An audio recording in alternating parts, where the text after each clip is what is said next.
Hermanos, muy buenas tardes. Les saludo a todos en el nombre del Señor. Hoy, jueves 8 de diciembre, día en que nos corresponde nuestro estudio bíblico, pero también es el día en que los hermanos católicos están de fiesta, por lo que se llama la Inmaculada Concepción. El estudio de hoy lo voy a basar sobre la Virgen María, algunas características, aspectos de su vida, y para ello los invito a leer o a escuchar, el capítulo de Lucas, el número 1, los versículos 26 al 38. Anuncio del nacimiento de Jesús.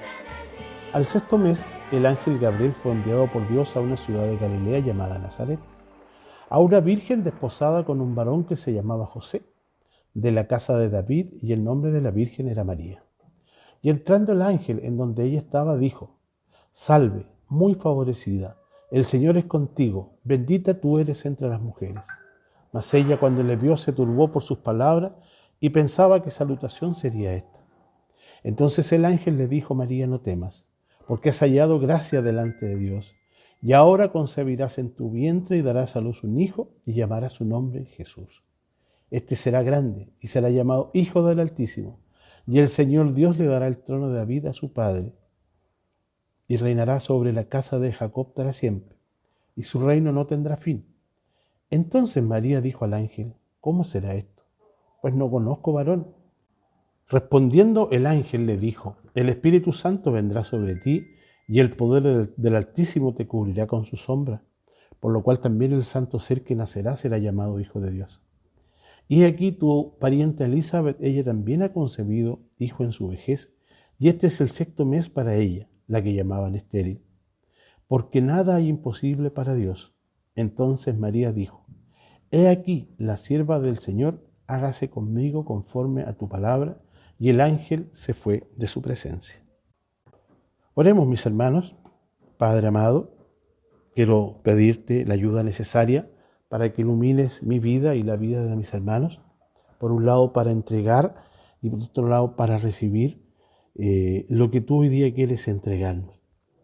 Escudriñar sobre la vida o sobre los acontecimientos que se han sucedido sobre la Virgen María, tu Madre, Señor. Quiero que nos des la posibilidad para enriquecernos con lo que tú puedas entregarnos hoy día. Bendice, Señor, cada hermano, cada hermana que hoy se logra conectar a través de tu estudio, y permite, Señor, que podamos salir engrandecidos con las enseñanzas que tú entregas. Lo clamamos y lo pedimos todo en el nombre de tu Hijo amado Jesús. Amén. Al leer este pasaje de Lucas, me hago la pregunta: ¿qué edad tendría María cuando quedó embarazada de Jesús? A ella sin duda se le confió una enorme tarea. ¿Tendría la edad suficiente para asumir esta responsabilidad? Yo creo que nosotros, los cristianos, sin duda que sabemos que personajes muy importantes dentro del cristianismo han sido Pedro, Pablo, cada uno de los apóstoles y muchos personajes. Pero pienso a veces que no le damos la importancia que deberíamos en realidad entregarle a la Virgen María. Por eso, cuando me hago esta pregunta de qué edad tendría ella y busco información, hay algunos textos que dicen que no es posible precisar con exactitud qué edad pudo haber tenido ella. Además, las narraciones bíblicas no dicen la edad que ella tenía cuando el ángel Gabriel le pidió que fuera la madre del Salvador del mundo. Sin embargo, las tradiciones judías de aquel momento dan una idea y nos proporcionan un rango de edad aproximado. Según una enciclopedia católica, dice: las doncellas judías se consideraban casaderas a la edad de 12 años y 6 meses, aunque la edad real de la novia variaba según las circunstancias. El matrimonio estaba precedido por el compromiso, después del cual la novia pertenecía legalmente al novio. aunque ella no viviera con él hasta aproximadamente un año después, cuando el matrimonio se llevaba a cabo. Esto está de acuerdo con otras fuentes históricas, y esa fue incluso la práctica en Tierra Santa hasta principios del siglo XX. Un historiador bíblico señala, comillas, algunas costumbres de la Palestina bíblica continuaron a través de los siglos, y después de un viaje que él hizo a Oriente Medio alrededor de 1910, Alma White comentó sobre la edad del matrimonio en Palestina, comillas, una niña suele estar casada en su 12º o 13º año, es decir, a los 12 o 13 años, y algunas veces tan prontos como en su 10º año. La esperanza de vida era corta, y era uno de los factores motivadores que había detrás de esta temprana edad, ya que la expectativa de vida promedio para la mayoría de las personas en el mundo antiguo era entre 30 y 40 años. Además, la edad más temprana con que la mujer puede concebir y tener un hijo es generalmente entre los 12 y los 14 años.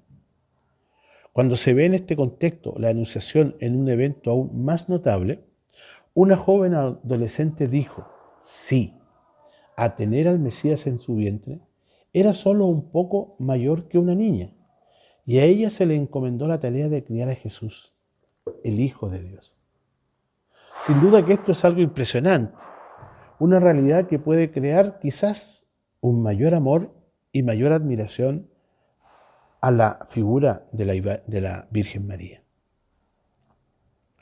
Tampoco se habla acerca de quiénes fueron sus padres, pero en algunos textos que logré encontrar por internet, habla de Joaquín, que fue el marido de Ana, y se dice que fue el padre de María.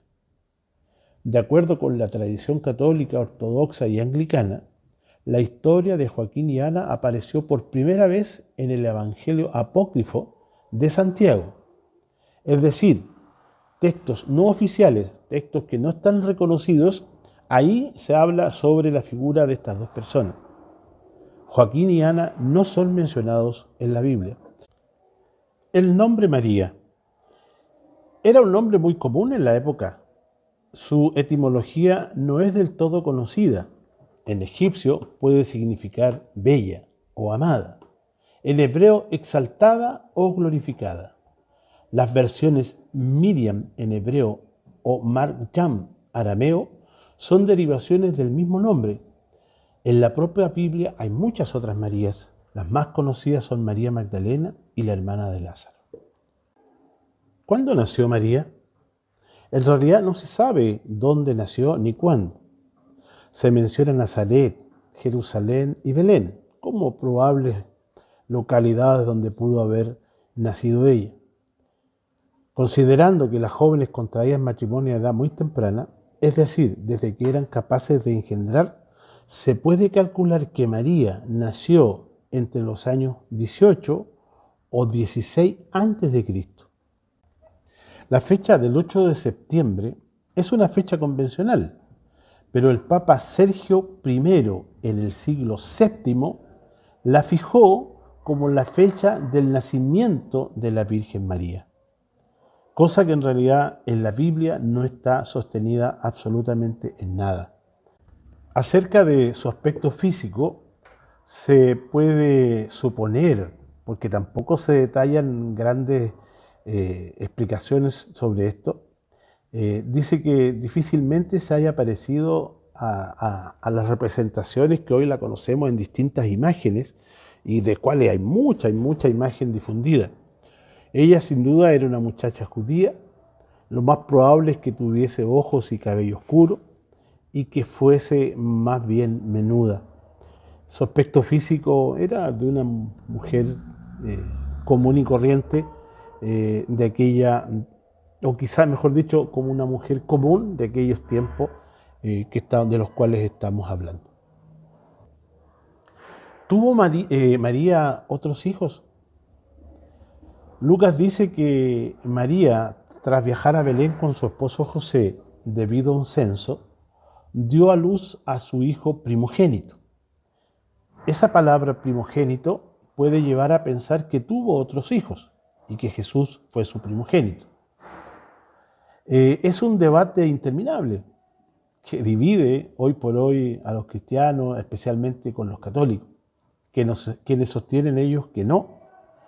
Y nosotros los cristianos, de acuerdo a lo que dice la Biblia, nosotros sostenemos que aparentemente sí tuvo más hijos María, o a lo menos que Jesús tuvo otros hermanos. Así por lo menos lo podemos encontrar en varios pasajes bíblicos. Pero a eso también le han encontrado un doble de mano, digamos, una torcedura de mano. Y algunos dicen que eventualmente José pudo haber sido viudo y que pudo haber tenido otros hijos ya, de tal suerte de que ahí podría estar la relación de que Jesús sí tuvo hermanos, ¿ya? Pero efectivamente es una situación que hoy divide sosteniblemente lo que es la corriente protestante evangélica respecto de la corriente católica, ¿ya? Así que eso lamentablemente tampoco se puede dilucidar completamente. Quizás uno tenga una posición de acuerdo a esto, pero siempre va a quedarse en la duda. Respecto de la virginidad y otros dogmas sobre María, podemos decir que el dogma es una verdad de fe, revelada y por lo tanto inmutable e indiscutible. Los dogmas sobre María son 4. 2 de ellos han sido aceptados por todas las corrientes cristianas y fueron establecidos en los primeros siglos después de Cristo, mientras que los otros 2 pertenecen a tiempos contemporáneos, en el año 1845 y 1950. Los 2 primeros surgieron de concilios y los 2 últimos son pronunciamientos papales en respuesta a la devoción popular. El primero de estos dogmas es sobre la virginidad de María y se establece, y así lo aceptan todas las corrientes cristianas, que concibió a su hijo por gracia divina. El segundo es el que proclama a la Madre de Dios. Esto fue debatido en el concilio de Éfeso y coincide con el momento en que se establece que en Jesús conviven lo humano y lo divino. Por tanto, el Hijo de María es Dios encarnado. El tercer dogma establece que María concibió sin mácula, es decir, que ella estaba libre del pecado original con el cual nacen todos los demás mortales. Es decir, todos quienes nacemos ya venimos con el pecado original. Bueno, ese tercer dogma establece que María no venía con ese pecado original. ¿De acuerdo? Y eso fue teorizado en el siglo XIII. Este dogma fue muy popular antes de recibir sanción pontificia por el Papa Pío IX en el año 1854. Y el cuarto y último dogma es la asunción de María al cielo, en cuerpo y alma, luego de morir y ser sepultada. Antes de ser dogma, por decisión del Papa Pío XII, el 1 de noviembre de 1950, la asunción ya era una creencia popular y la fiesta estaba muy difundida. Por tanto, mis hermanos, de acuerdo a este último dogma, es que se celebra hoy, 8 de diciembre, el Día de la Inmaculada Concepción de María, conocida también como la Purísima Concepción. La celebración del 8 de diciembre tiene su origen 9 meses antes de la celebración de la Natividad de la Virgen, que de acuerdo a la Iglesia Católica esta aconteció el 8 de septiembre. Entonces, para que quede bien claro, el tercer y cuarto dogma, como cristianos evangélicos, no adherimos a ello, porque en realidad son pronunciamientos papales, es decir, el hombre es el que está interviniendo en esta figura y no está basado específicamente en lo que dicen las Escrituras. Tratando de redondear la idea anterior, entonces, tras la reforma de Lutero en el siglo XVI, los protestantes mantienen los dogmas sobre la virginidad y la maternidad divina de María, pero no se adhieren a los 2 dogmas posteriores, a la Inmaculada Concepción y a la Asunción de la Virgen, porque su principio fundamental es que la salvación solo viene de Cristo. Entre las confesiones protestantes no existe el culto a María. No es casual entonces que la Contrarreforma haya acentuado la devoción mariana y exaltado aún más la figura de la Madre de Jesús. El Concilio Vaticano II, convocado en la década de 1960, buscará corregir algunas exageraciones en torno al culto a María. Una de las oraciones más célebres, o la más célebre después del Padre Nuestro, le está consagrado a la oración del Ave María. La primera parte, que data del siglo IV, surge de versículos del Evangelio que reproducen el saludo del ángel Gabriel. Dios te salve María, llena eres de gracia. El Señor es contigo, y el de Isabel también, la madre de Juan Bautista. Bendita tú eres entre todas las mujeres, y bendito es el fruto de tu vientre Jesús. La segunda parte de la oración es un ruego que empezó a usarse mucho más tarde, en el siglo XIV. Santa María, Madre de Dios, ruega por nosotros pecadores, ahora y en la hora de nuestra muerte. Amén. Bueno, en esta oración, que valga la redundancia en aclarar que no está en la Biblia, no existe en las Sagradas Escrituras, como sí lo está la oración al Padre Nuestro.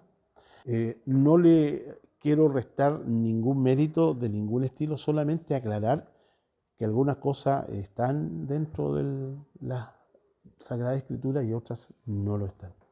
Pienso que la imagen de la Virgen María es una imagen que debemos destacar mucho. Me preocupa y me entristece el cómo se comercia o cómo se trabaja con esa figura de ella en pos de beneficios, beneficios del hombre, en beneficio de la parte religiosa humana, ¿ya? Esa parte me entristece mucho. De hecho, sabemos y se conocen historias acerca de apariciones de la Virgen en donde ha salido informando o diciendo sobre situaciones particulares. Conocemos de la aparición de la Virgen en Fátima, también hay lugares que están en Lourdes de Francia, y que la Virgen se le conoce con diferentes nombres dependiendo de las localidades en donde se le venere. La Virgen de Guadalupe, la Virgen del Carmen, son nombres que se le van dando de acuerdo a cada ubicación en donde se le venere. La pregunta que yo me hago, ¿qué pensará la Virgen María de esto? ¿Estará conforme con que muchas cosas se le atribuyan, sabiendo ella de que ella ha sido una servidora más de los propósitos de Dios? Al leer el pasaje de Juan capítulo 2, donde habla sobre las bodas de Caná, hay algunas frases ahí que a mí me llaman mucho la atención. Cuando se acaba el vino en la fiesta, y le avisan, o María se da cuenta que está faltando el vino, y ella se acerca a Jesús y le comenta. Pero ella no le pide que haga un milagro. Hasta ese minuto Jesús no había hecho ningún milagro. Por tanto, malamente la gente pudo haber ido a pedirle un milagro a él. Sin embargo, María, siendo una mujer muy obediente de Dios, ella recurre a Jesús porque a lo mejor alguna solución podría darle. Y ella le dice a los hombres, hagan todo lo que Él les pida, todo lo que Él les diga. La pregunta que yo me hago, si la Virgen María hoy día nos preguntase, ¿están haciendo ustedes los seres humanos lo que Dios dice que hagamos? ¿Estamos obedeciendo la voz de Dios? Este pasaje de Juan, capítulo 2, reitero, es un pasaje que se utiliza mucho para justificar el hecho de que María es una intercesora ante Jesús de nuestros pecados y de nuestras culpas y del perdón que solicitamos. De ahí viene toda esta costumbre de ir a pedir favores y pagar favores de rodillas y todas estas cosas. La pregunta es, ¿la Biblia dice algo acerca de eso? No lo dice. La Biblia dice que Jesús es el único camino verdadero para llegar al Padre. Nadie va al Padre si no es por Jesús. Entonces, María se contentará con que su figura la estemos explotando, la estemos utilizando para hacer negocios muchas veces. María fue una mujer muy humilde. María podríamos decir que fue una niña muy humilde, que asumió responsabilidades de grandes y que tuvo que asumir y cargar con la responsabilidad de llevar en su vientre al Hijo de Dios. Sin duda que todo le saldría bien porque ella estaba bajo la tutela del Dios Todopoderoso. Hoy día, muchas mujeres, muchos seres humanos, nosotros nos olvidamos de aquello. Lo difícil que fue para ella poder llevar a este niño. Tuvo que irse de su país, arrancando para que el niño no fuese eliminado por el rey. Tuvo que sacrificar el mismo José, que tuvo que asumir, ¿cierto?, una responsabilidad que tampoco a él le era correspondiente hacerla. Pero dada toda esta figura, si yo tomo todo esto, resumiendo y para terminar, yo no he querido hoy día poner sobre tela de juicio la existencia o la divinidad de María. Yo he querido hoy día decirle a mis hermanos de que debemos reconocer la figura de María como ella lo merece.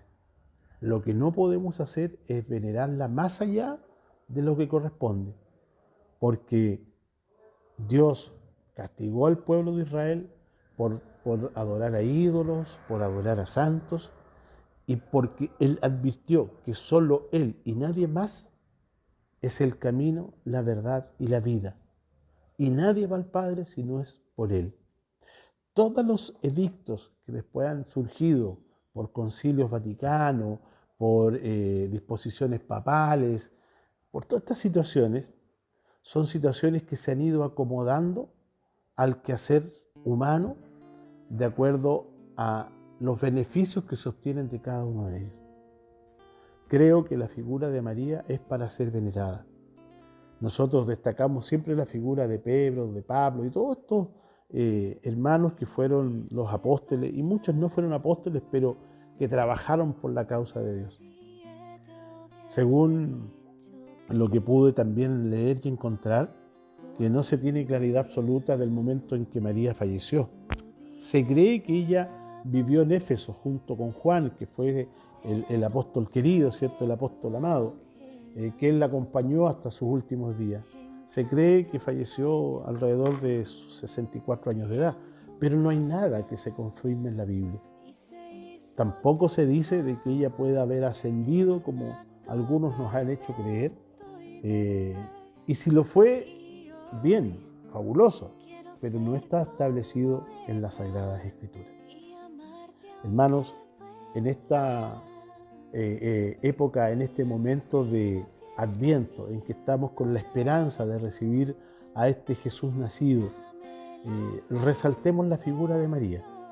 María es importante para nosotros los cristianos. Dios no iba a elegir a cualquier mujer para ser la madre de su hijo. Sin duda que Dios eligió a una mujer destacada, admirable, de mucha fe, de mucha responsabilidad. Eso es lo que quiero yo destacar de ella, pero que no perdamos de vista de que siempre nosotros debemos ser respetuosos, pero no ir a, por decirlo así, infringir lo que Dios ha establecido. Hermanos, de fondo estamos escuchando una alabanza, se llama La Fe de María. Es una alabanza católica, un himno, el cual encontré en YouTube. La encuentro muy hermosa y la he puesto en el final para un poco terminar este estudio. Quiero darles las gracias, decirles que Dios les bendiga mucho. Gracias por su atención. Nos estaremos viendo en otra oportunidad o escuchando en otra oportunidad. Bendiciones a todos. A los pies del madero se quedó y hoy ella es nuestra reina y señora,